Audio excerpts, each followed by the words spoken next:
Hello, beautiful people, and welcome to the Black Psychologist Podcast, also known as the eighth wonder of the world.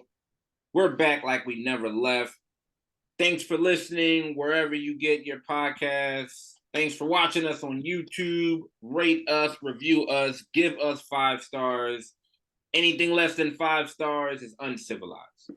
I am one half of your humble and gracious host, Dr. Kyle Osborne. He is I, and I am him. And of course, all of you know by now, I'm not flying this aircraft by myself.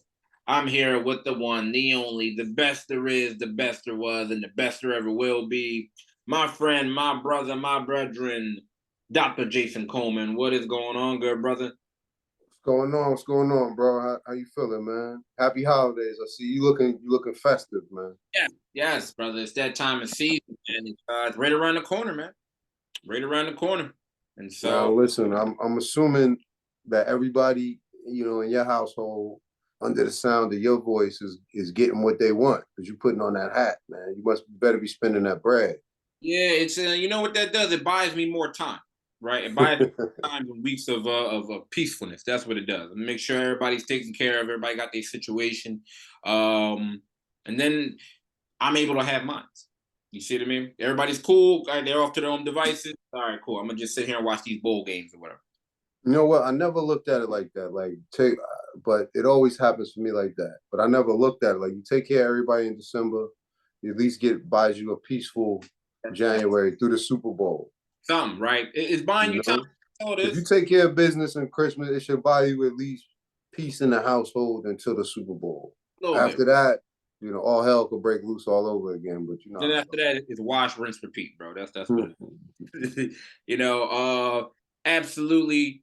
With the holiday time, we appreciate everybody kind of locking in with us. We appreciate all the support, all the reviews and subscribers are growing. So we really appreciate you guys spreading the word and talking to people and sharing it. So yeah, continue to lock in with us, continue to send questions. I know last episode, or the episode before that, we had we interacted with some folks. They were asking the questions. We were able to respond to their questions. So keep it coming. Keep it coming. We love the interaction. We love the conversation. So we're going to keep it pumping out for you, man. All right. So listen, the weeks between Thanksgiving and New Year's, Jay, that is where we are. We are right around the corner. And these weeks, people say, are the happiest time of the year. However, for many people, the holiday season is the saddest time. It can be a loneliest time. It can be a very stressful time, for a lot of different reasons. Like we just kind of talked about it. It could be like a financial strain on people, depending on what your job situation is or what your money's looking like. Family dysfunction. A lot of times, the holidays can amplify existing problems within a family dynamic. You got it could also introduce new issues. A lot of times there's the pressure to kind of pick the perfect gift, or someone might be hosting the holiday gathering, and that can be stressful. So with all of these other different things that come to play, it's no surprise that research has shown that mental health problems increase around this time of year. Right? There was a survey that recently came out that said 64% of people with an existing mental illness say that their symptoms worsen during the holidays, right? 64%. So, with that being the case, I felt that it was imperative that we provide some additional information and some strategies for some individuals to get through this holiday season. All right. So, the first thing that popped off for me, Jay, and we talked about it kind of like automatically, was the financial aspect, Right. right? I feel like the first thing, or one of the most important things in regards to trying to maintain your stress levels or coping with this stressful time, is making sure that you don't get yourself in a financial bind, right? You want to absolutely, one, be realistic and be smart with your money, whatever, during the season. Like you want to determine a spending limit, right? That aligns with your goals, not just let me just make sure everybody gets and you make it rain during the holiday. But I feel like a lot of people get themselves into a stressful situation where they exceed what they're able to afford. Right. And you end up on January 1st with a credit card bill.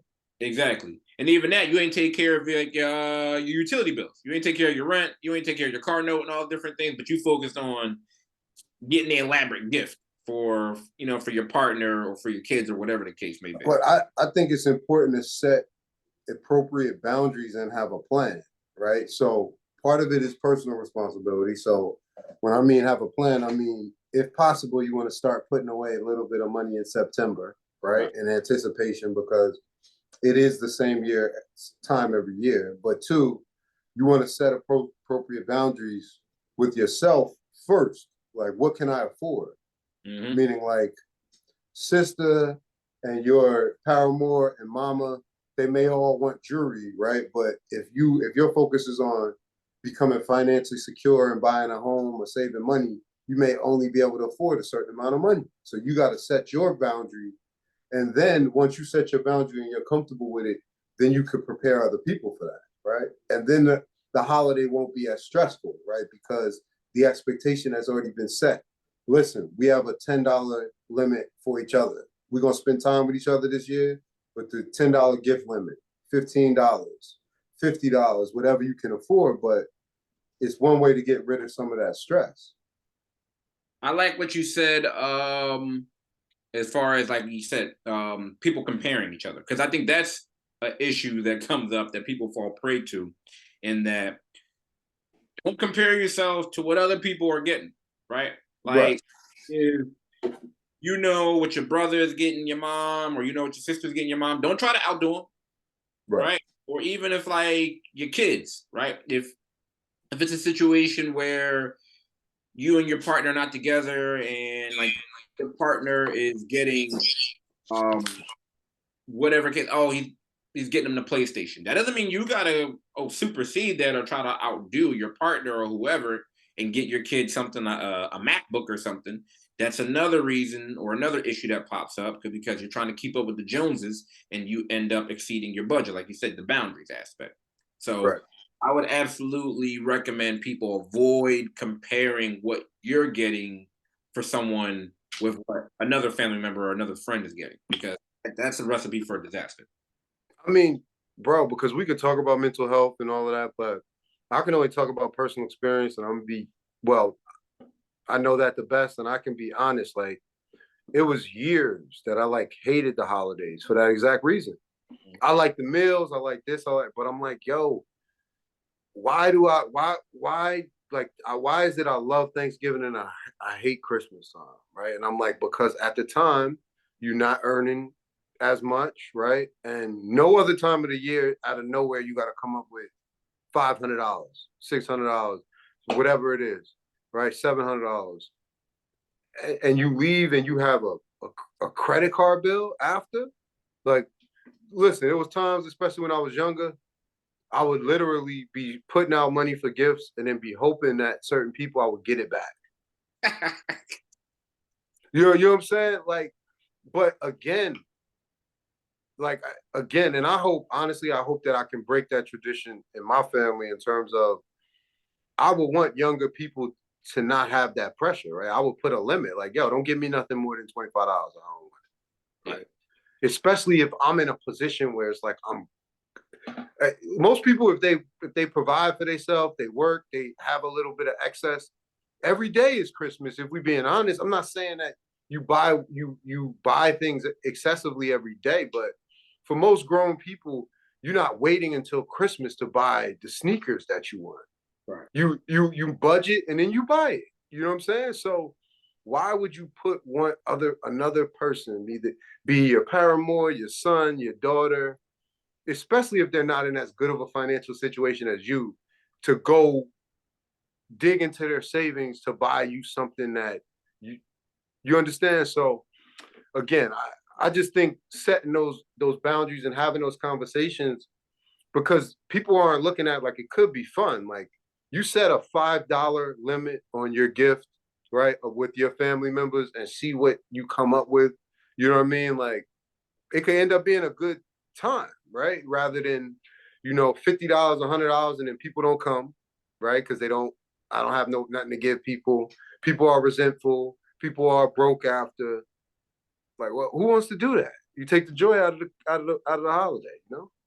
Or you could do this. Or if you want to get a certain person mad, like say your parents, your mom or your dad, or whatever the case may be, like go in with your sibling. Put Right, your right, right. right. Let's be resourceful as opposed to it turning into a competition or it turns into this additional pressure that you just mentioned. Going together. Oh, let's get mom this such and such, right? Y'all put your money together and both of you can get a better or more elaborate gift. And you both didn't have to break the bank because y'all split it. Right. So absolutely, the boundaries and being more prioritizing your spending. So you like you mentioned after the new year, you're not paying for it because that happens to a lot of people. Yeah, man, it's happened to me a bunch of times. New Year, looking at that credit card bill, like, damn. Man, Especially if them gifts ain't come back the way you thought. it got ugly real fast. Yeah, man, like it's crazy. Another one, I think a lot of people experience this is like coping with somebody, like coping with a lost one, someone that you lost. And I think a lot of people, and I think I want to say COVID highlighted this issue for a lot of different people over the past couple. Right. And that the holidays again are joyful or typically are joyful. At the same time, it tends to bring the focus about people that we've lost over the course of the year. Right. Uh, you have some people, and whether you lost them in February or they passed away a week ago and the holidays are coming close, it's really difficult. And it can be a really tough time, a very lonely and sad time for a lot of individuals because you're reflecting, you're missing that person. That individual is not going to be at the family dinner or they're not going to be whatever role that they carried um, in the family because they've passed on. So it's really important that it's like making a game plan for coping, right? Or a situation where if you're including traditions where you might either be hanging on to old traditions or creating new ones or whatever the case may be, um, grief is something very complicated, right? Like we've talked about that previously. We work with our patients with it, um, and it can be very individualized, right? Like sometimes you want to feel excitement, you want to feel happy. Everybody around you is happy, but you're experiencing grief and sadness because you're thinking about the person that's no longer here. So it's really important that we keep that in mind, and also you becoming aware if you have lost somebody close, whether it be a family member or a friend, that this may be really intense for you during the holiday season. Yeah, man. And just again, you know, got to reach out for support. You know, if you have those supports in place, and just try to be proactive, right? Because most people, they deal with it on their own. It's funny when you were talking about it. I don't. Do you remember? She was on divorce court. The lady, Judge Lynn Toller. Yeah. She's an African American woman, Mhm. very real smart, like and charismatic. But she's like been very vocal about that because she lost her husband this year, right? And she's been online, like very vocal on IG and stuff, like like oh, this time is very tough for me, because she lost him in January. So Yeah. that's what I thought about when you was talking about because she's kind of like invited people into that process, right? And for her, she's saying like it's a part of the healing, kind of like sharing her experience with other people, But it's different, right? Because holidays only really have meaning because of the people that are involved in those activities, right? So when certain people aren't there, it changes the meaning of the holiday, right? For a lot of us, we say Merry Christmas, and for people that celebrate Christmas or Happy Holidays, right? But for some people, the holidays are the opposite of that, right? If somebody died like a traumatic death, or if they had a relationship that's gone, or something traumatic happened, right? So I think we just all have to be aware of that, and kind of try to reach out and figuratively, like put our arms around people, when we kind of know that they don't have, that they might not have that support. So And it's visualized. There's no time on it, right? There's no time limit. Like you just mentioned, she lost her partner in January. Yeah, And that's recent though. That's recent. Yeah. you may be some people who have made a loss their family member 5 years ago. Again, the holidays prompt and activate a lot of intense emotions and thoughts and memories of somebody. So just understanding it's individualized. It's a situation where even if it wasn't as intense as it was during other periods of the year, the holidays do that, right? They Right. have that effect on people. So just making sure, like you said, um, you're reaching out, right? You don't want to get into a point where you kind of fall and you start to isolate, and you find yourself in even more despair. So it's really important, like you said, you stay connected with individuals as much as possible. Um, and again, practicing your boundaries, right? And that kind of takes me to the next one because even as you were talking, especially with boundaries, like boundaries goes kind of across the board, right? You have boundaries with finances that we talked about. We're talking about with grief, and then also not overexerting yourself, right? Like we talk a lot of learning how to say no, right? That's the biggest thing that we highly emphasize with a lot of our clients and our patients is a part of self-care is learning how to say no to people. And especially I feel like it's tough during the holidays because you're getting invitations. Oh, come here, go here. We want you to bring the family, blah, blah, blah, blah, blah.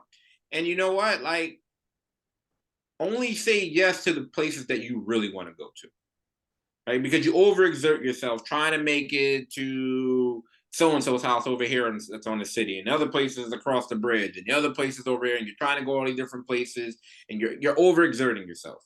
Hmm. So it's really important that the same way how you prioritize how much money you're going to spend, it's also important that you prioritize. All right, where are we going? Right? Like whose house are we going to go to? Hmm.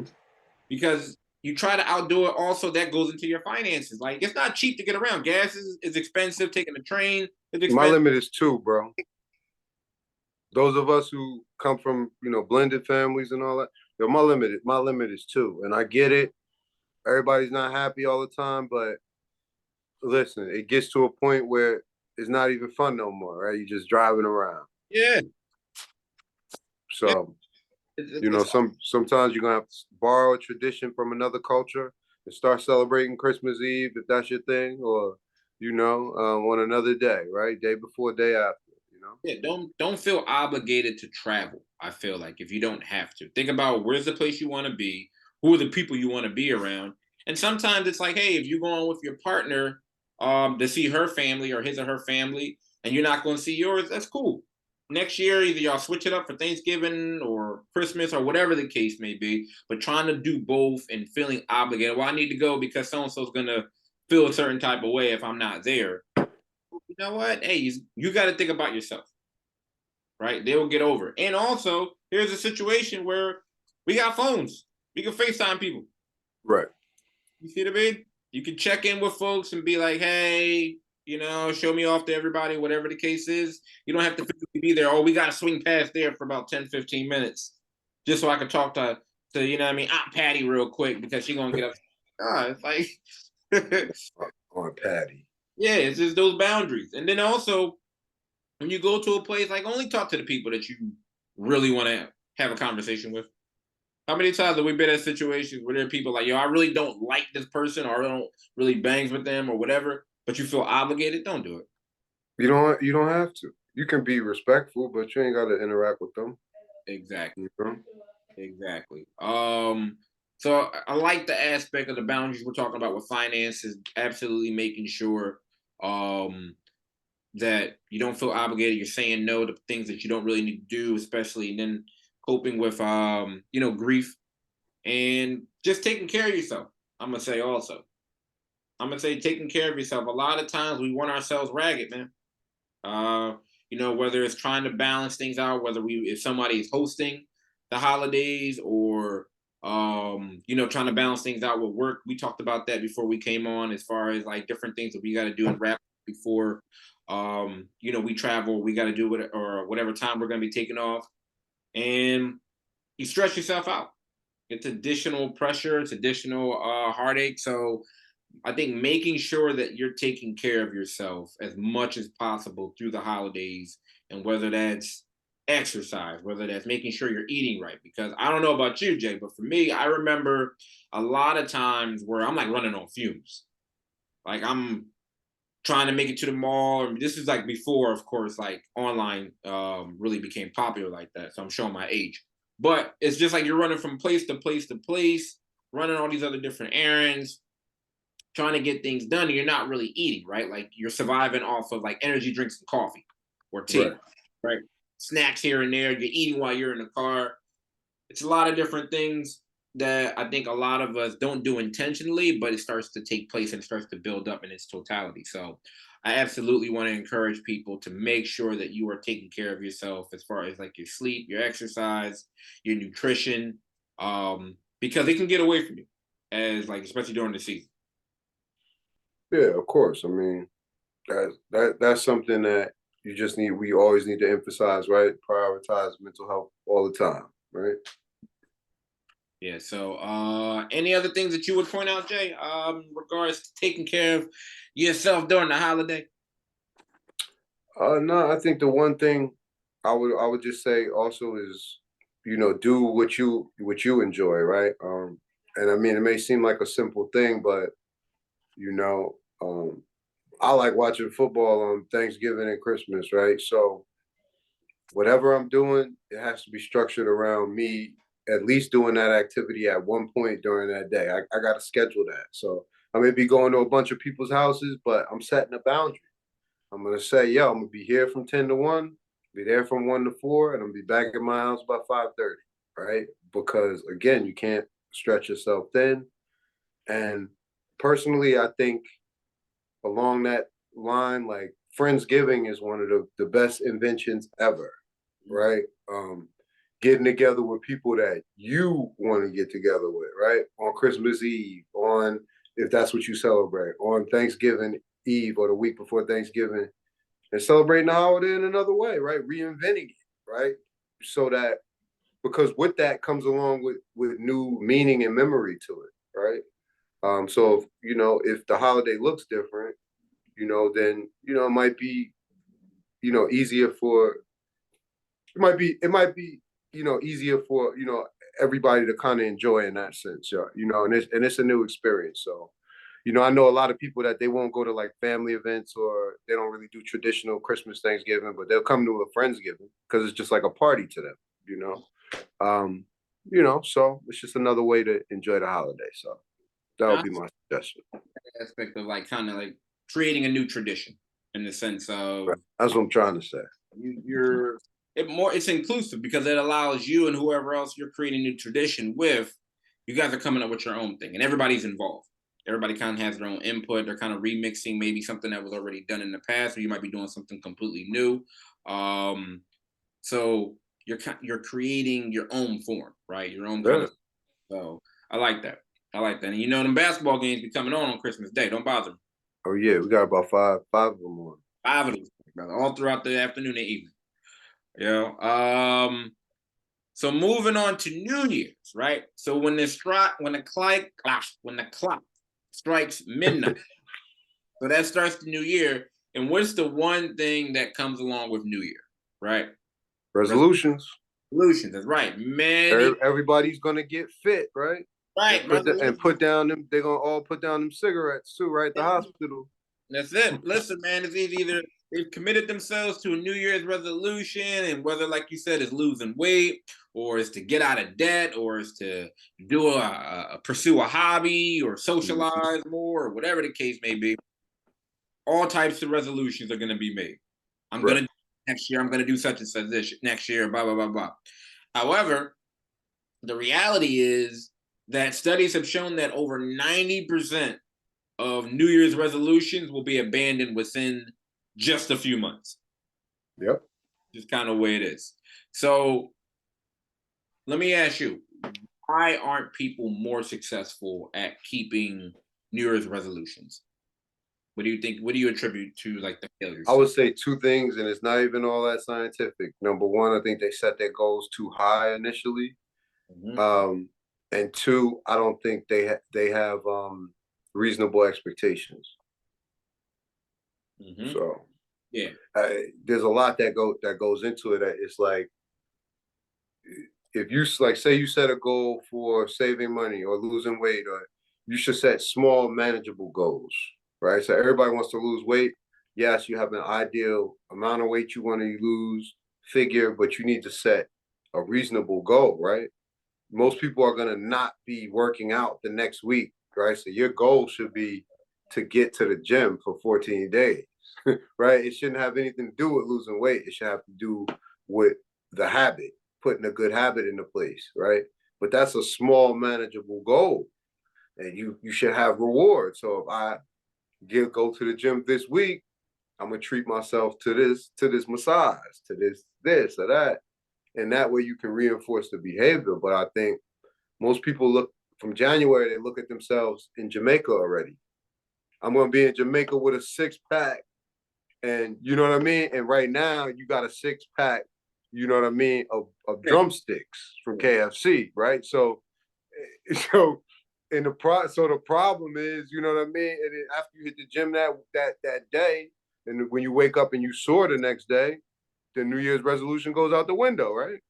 Because you're not all the way there, and you feel bad about it. One day I didn't go, 2 days I didn't go, 3 days I didn't go.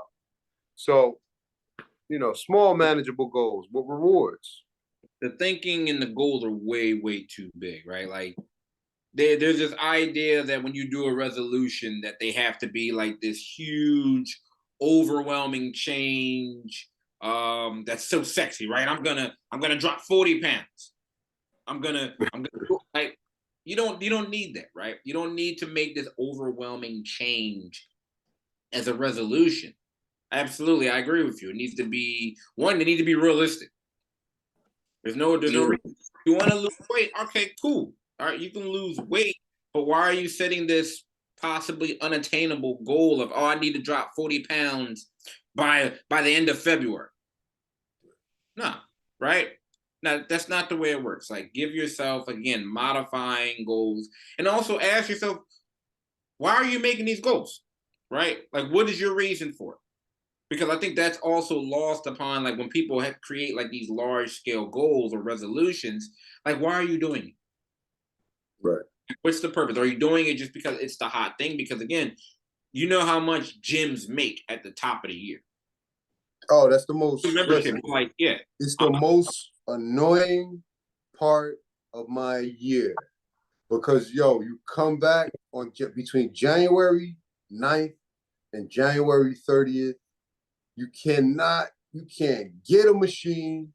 You can't get on the bench. You can't get no free weights. right. It's packed, bro. You got a bunch of people in there in new workout uniforms. Clean, Crispy clean, new AirPods. They got new everything, new water bottles, new everything. Everything, bro. By Valentine's Day, you would think that that is cuffing season because they all gone. You know what I'm saying? That's what it is. Like, why are you choosing this particular goal? Like, is it because of health reasons? Is it because you want to look good? Or is it because it's the fad, right? So I think that's something that a lot of people have to really ask themselves. What is the purpose, right, of me setting this goal, this resolution? Because if you're not doing it for yourself or you're doing it just because it's the cool thing to do or it's a trending thing to do, there's no staying power. Right. Absolutely no staying power. The other thing that I would add to that, the reason why resolutions fail, are people just aren't ready to change at that point, right? You have to be ready to change. Change is difficult. Change is uncomfortable. So if you're not ready to whatever the goal is, whether it's a diet, whether it's weight loss, whether it's money, whatever the case may be, if you're not ready to make that particular change, then it's most likely not going to have any type of long-term results, right? In order for someone to change a behavior, you got to be uncomfortable. And guess what? Nobody wants to be uncomfortable. I know I don't like being uncomfortable. So in order for you to see like a long-term or lasting change, you have to be in a state of discomfort for a long period of time. Like you got to stick to that diet. Yeah. And You're people right. aren't ready, right? We could do a whole another episode or a segment on the 5 stages of change, right? But a Right. lot of people aren't there. They're not further along. They're like in that, you know what I mean? That contemplation, like, oh, I want to do this, but I'm going to set this high goal anyway. And you're not ready to take on that challenge. And that's okay. Like, that's okay if you're not ready to make that large overarching change. Either set a small goal or you don't need to do it at January 1st. You could also just wait until you say, you know what, I'm not in a place to do that right now. Maybe February or March, or maybe when some other different things have kind of come together, you'll be in a place where you're ready to make that. But a lot of people just put themselves automatically, January 1st, I'm in there. A lot of pressure, Unnecessary. And I mean, and listen, you don't like. I agree with what you're saying because you don't want to set yourself up for failure, right? So that's why I originally started with saying, you want to set a smaller, more manageable goal, because again, you want it's okay, for people that to be high achievers that set their goals high. You want them to shoot for the stars, but we are human beings, right? So we're emotional, right? So we like rewards, we like accomplishments, right? We like to know that we're achieving some type of success on the way to a goal, right? Right. And as well as I do, the body's gonna break down before the mind will, right? So, um, again, a lot of times it's about training yourself to engage in those behaviors over and over. And what you said was important, right? Because a lot of times, whether you're dealing with stress, whether you're dealing with anxiety, whether you're dealing with weight loss, smoking, all of those things, a lot of times it comes down to kind of fighting through that period of uncertainty, that period of anxiety, that period of dysregulation and discomfort, right? Those 2-3 days or week, when you're sore, when you're having those intrusive thoughts, right? When you're overwhelmed, when your body feels weird, you know. But again, we all know in those circumstances, the other side of it. That's why it's so powerful, right? When you get to the other side of it, because that period of anxiety and uncertainty and those behaviors and routines that you develop, that's the routine, right? That's the muscle memory. That's what lets your body know that it's okay to replace that activity with another one, right? So again, you want to set yourself up for success, right? And it's the same advice I would give somebody, in my office, if they had a goal that was going to take them years, right? I would say find some way that you can set a goal and accomplish it this week, and then set one where you can work towards it and accomplish it this month, right? Because it's very easy to lose your motivation, right? Absolutely. Right. A lot of circumstances and barriers along the way, and being prepared for that, right? Trying as best as possible to prepare yourself for these barriers, for these obstacles. If something kind of throws you off your regimen, what's your contingency plan? Right. So, and also having a support system, like whatever your goal is, maybe somebody that you trust, somebody that can kind of help you along with things. Because, like you mentioned, there are going to be some those days where you're in the trenches. Right. You're going to need some support. You're going to need a pick me up. You're going to need somebody to hold you accountable. I know they have like thinking like fitness. What do they call them? Like your accountable buddy or something, rather, or something like that. I don't know the jargon. I'm not sure, but oh no, you want to have support, and when whatever your resolution, whatever your goal is. So are you remember, talking about like accountability partner or there something? you go. See, Yeah, you I'm got like, it. See, you said accountable buddy. Yo, you terrible, yo. I started thinking about what is it when you have a substance abuse problem and you have a sponsor. That's where my mind went. Yo, you threw me off when you said accountability buddy. I'm like, damn, I can't. I'm thinking about sponsor. I'm trying to find that word. I just be throwing things together, bro. There it is. That's how you know, see everybody. This is how you know Dr. J be in the gym, because he knows the fitness jargon and the lingo. He knows. See, Oh man, yo. so he's somebody's accountability partner because he be in there throwing them weights around. So Oh man. hey, Jay's the guy where you're like, yo, bro, spot me, and Jay's like, yo, I got you. I'm over there. Yeah, See? man, whatever. Listen, I put my work in there. I'm not going to deny it. I put my work in, brother. You know what I'm saying? I know you in there too. I know you in there too. Man, look, I walk past the window. That's about it. On my way to get a smoothie or something. Yeah, you crazy. So absolutely, guys, remember this coming holiday, especially for New Year's, when you come up with these resolutions, make sure they're not too large scale. Make sure you're ready. Make sure you have support, because it's a tough road. It's a tough road. We know everybody's capable of doing it. Just make sure you're in a position and that you're, like Jay mentioned, you're not setting yourself up for failure. Make sure they're smart goals. It's very important. All right. Speaking of goals, Jay, there was a very, very important development in medicine recently, especially as it pertains to sickle cell. So I'm gonna play this segment that explains it a lot better than I could articulate it. So let me get this all situated and queued up. Now with Dr. Sutton here at the table. Great to see you as always. Happy to be here. Let's dig into this major medical breakthrough. Yes. We were just talking about it, Yes. and it really deals with sickle cell. Yes. So what did we learn? Because the way they were able to do this is also pretty remarkable too. Pretty remarkable. Over the weekend, 2 therapeutic interventions were approved that can serve as a functional cure for sickle cell disease, and they both use something called gene editing, one of them using a brand new technology called CRISPR gene editing. Essentially, the way to think about it is it's a long process, but these patients, essentially, their sickle cells or their stem cells that create sickle cells are taken from them.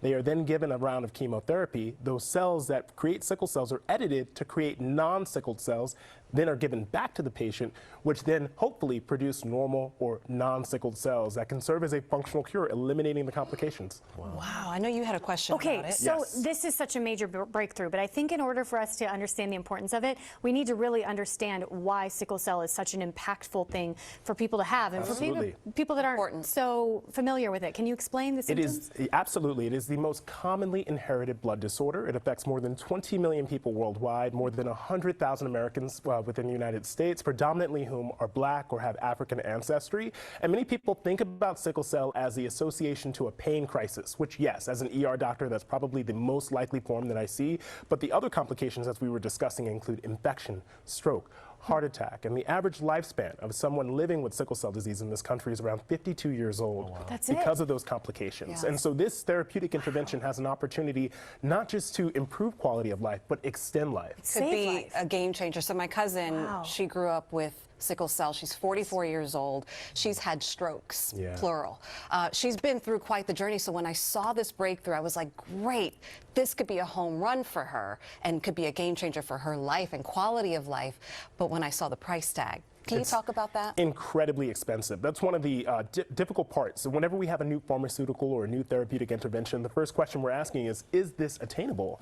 And the reality is this is so expensive, but when you look at the comparative cost of someone who uses hospitals and has common emergency visits throughout their lifetime, that can add up to more than millions of dollars. Yes. And so, yes, we don't know the official price of this. It likely will be extremely expensive. When I spoke to the lead investigator, they would hope that third-party investors would participate, which would make it more attainable. But right now, that's still a difficult part. And it's not just this pharmaceutical intervention. It's all new interventions that come out. And this process it's lengthy and it's difficult, right? But you're is. saying that it's worth it. It is. It is lengthy and difficult. It requires months of preparation, likely a hospital stay, even a round of chemotherapy to rid the malfunctioning cells. But for the patients who have done this treatment, granted these patients have had severe forms of sickle cell disease, I've had a chance to interview them, and they both responded by saying they would do it all over again. Right, a 13-year-old and a 33-year-old. 13-year-old and a 33-year-old. What perspective you got? It was an incredible perspective, mainly also because when I spoke to that 13-year-old who was cured of this years ago, he would remark on things that he wanted to do now. He's given freedom to have fun at school, go on play dates, go on trips, and to jump into a pool of cold water without fearing a pain crisis. I thought that was really remarkable. Oh, I just get All right, that's man, that's big. Mm-hmm. That's big. Wow. Yeah, that's an incredible breakthrough. And again, as he mentioned, again, 100,000 Americans, mostly who are African Americans, experience this condition, and because it does disproportionately affect people of color, not completely, but disproportionately. I mean, disproportionately.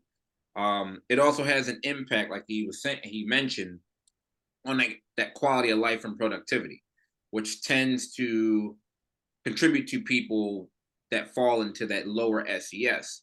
And so my question that I had, Nate briefly kind of touched on it, and I'm not trying to change the focus and perspective about this amazing breakthrough treatment intervention, but it's how, if people, due to the condition, have fallen into that lower SES, the price tag that they're talking about is like 2.5 million, right? 3 million that they're projecting that this treatment will cost initially.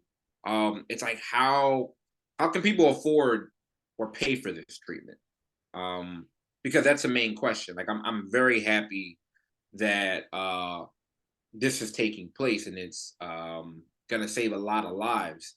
But it's just a financial aspect that, for me, is what kind of jumps to the forefront. Um, Well, there's a lot of, unfortunately, individuals that are still like, like on the Medicaid and other different situations. And is this going to be something that is going to be attainable for our community, being that it affects primarily our community? And that's just kind of my initial concern or issue. I mean, obviously, this is very important. This is personal to me. It's very personal. I got family members impacted by sickle cell anemia, sickle cell disease.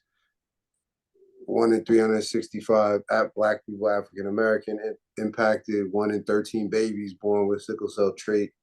Mhm. Listen, I'm happy about this, regardless of the price. And the reason why is because I look at this like, in 1990, cell phones was this big. Well, not cell phones, car phones was like this big. Not And car- the car phones, I remember a long time ago, right? Ah, We talking about maybe 95, maybe. My mother had a car phone in a Cadillac, in a burgundy Cadillac.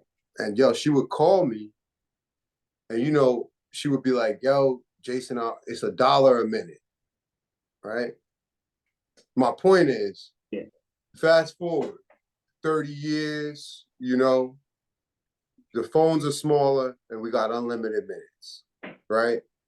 So I understand your concern. It's a valid concern, but I think the treatment is so effective. They're saying 95, they can't really say, you don't want to like to say cure in science, right? But 95% of the recipients are symptom free, right? So now that you have a method that works, I think now becomes, you need, like they said, a third party, right? You need the community support, you need government support, you need investors to bring the price down, right? Because obviously we don't know how long they've been researching this technique, right? So these people could be $300 million in debt, you know what I mean, trying to find this cure, right? So as much as we know it's a good thing, and we want it to be applied and to be affordable, nobody likes to see how the sausage is made behind a curtain, right? In the same way, somebody has to pay for this, right? The development, the same way there are hundreds and thousands of drugs every year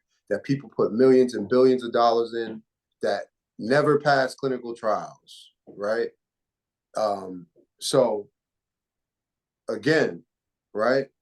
Everybody wants to be able to go to the hospital and get services for free, but nobody wants the billing department calling and putting liens on your house and your car when you don't pay for the ambulance, right? Or the hospital services. But in order for them to be provided, somebody got to pay, right? And somebody's job is going to be getting that money. So you have a valid point, but we just hope that, the price comes down over time. You know what I'm saying? Because again, what he was saying is important. The pain crises, the strokes, that's the medical portion. I can tell you firsthand, there's a whole bunch of psychological issues that go along with this as well. When you talk about anxiety, when you talk about depressive symptoms, when you talk about isolation from activities, friendships, not being able to participate with your friends, having to explain why you got bruises, right? Why you can't, your leg hurts to the touch, or your arm hurts to the touch, right? Or you can't play football like your friends because it's too cold, or you can't swim, right? Try being a little boy and trying to develop certain relationships and you can't do those things, right? So there's a whole nother psychological aspect that goes along with this. So again, I'm happy. It's not going to change people overnight, but again, doctors deal in research, and he said something very important. He said, over the lifespan of the patient, it's costing more for the hospitals, right? Than this treatment will cause. So that's not going to immediately move the needle, but bringing down the cost of healthcare has always been a topic of concern, on a community level and like on a wider kind of governmental type of level. So what I'm hoping is that they get this information out in a proactive manner. You know, and I know that unfortunately, as much as our communities tend to suffer from, especially like a debilitating blood disorder such as this, there are other different ailments that are in our community, and there are interventions for some of those other different ailments, and we are reluctant, just kind of generally speaking, to seek these interventions, these treatment, just because of other historical events that have taken place that have contributed to us being um, compliant or adherent in regards to getting the proper care. What I want to happen with this is that they get this information out to as many different families and individuals that are experiencing this. Say, hey, this has been developed. We're going to make this hopefully more available and attainable for individuals, because information is power, right? The more information you get with people, hopefully that's what also moves the needle. At the same time, we know sometimes that we have folks that are reluctant to do so in our community, just due to a lack of information, due to a lack of understanding. And it's like, oh, I don't know about that, they're going to do such and such, and then the conspiracies and all the other different things start to ramp up. So I'm hoping that this information that we were able to see, just because again we are kind of more involved due to our our employment and our nature as far as being clinicians. We stay up, we're constantly looking in journals, we're constantly keeping our ear to the ground for different interventions and different advances in medicine. But I want this to get out to the general public. Like, I want this to get out to the different hospitals. So one, it gives hope, but it also gives information to individuals so they won't be reluctant when it does become available, because that takes place, right? When something's too new and people don't understand it, they're also quick to criticize or not want to partake in it.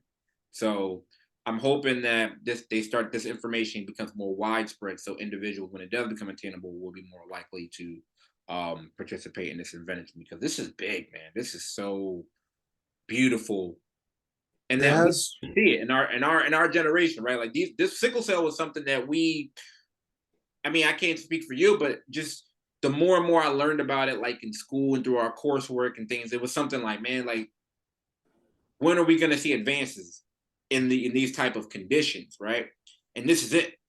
Like, we're seeing something in our lifetime that could absolutely make such a huge impact in our community. So this is great, man. listen, all I can tell you is that it's impacted my life in more ways than one, right? And I don't want to just take up time on the stage, because to be very honest, the person that impacts the most is the person that has it. So I don't want to go on too long about worrying about somebody else. You know what I mean? But when you talk about kids, the amount of surgeries and blood transfusions and missing school and missing birthday parties and things that they miss out on, man, listen, the amount of psychological and mental health support, familial support, social support that these kids need is ridiculous. And they strong as hell. So I'm gonna just leave it there, and I'm just hopeful because it can increase the quality of life for a lot of them. So Quality of life, their life expectancy, all of it, man. Like, this is a major breakthrough that I'm happy the research trials and the clinical trials came up with, and it manifested into a great solution and intervention. Because we know how long these things take place, for years and years and years, and things don't get passed or FDA approval or patented or whatever the case may be, right? Like, we know the administrative aspect of these interventions. So this is great. This is great, and I hope Yep. and it works out well and becomes widespread, and that's going to save a lot of lives. So beautiful, man. It's beautiful. You know, thing to end on. Anything we should discuss before we get out of here, Jeff? Nah, listen, man, just want to thank everybody for tuning in. We appreciate the support. Make sure y'all check out Cammy's Closet. You know, I'll be back, you know, promoting my website next year. Just doing some changes right now, updating some things, but make sure y'all support Cammy's Closet. In the meantime, you know, wishing everybody a happy holiday, but again, we appreciate the support and thank you for listening. Absolutely. I appreciate that. Shout out, Jay and that. It's been a great year. We've absolutely had a lot of growth. We've made a lot of different improvements. We've shifted things. We've added additional component in addition to the podcast and to the network as it continues to grow. So, Jay, I appreciate, you know what I mean, everything that you bring to the table. You know, we both have difficult schedules, you know, but we still make it work. We appreciate, you know, our loved ones for putting up with us, kind of stepping away while we provide the information to the public. And we appreciate you, the viewers and the listeners, because we wouldn't be here if we didn't have your support. So we love the fact that you guys have continued to support us over the past year. It's continuing to grow. And look, we're going to keep it pumping, man. We're going to continue to make improvements and get the information out to the people with this edutainment. Right, we're going to build on this thing, bro. You already know. 2024. Yes, sir. All right, Jay. Listen, happy holidays to you and the family. Go off and do your thing, brother. And wishing you and everyone good mental health, man. All right, my brother. Have a good one, man. I'll holler at you soon. Yes, sir.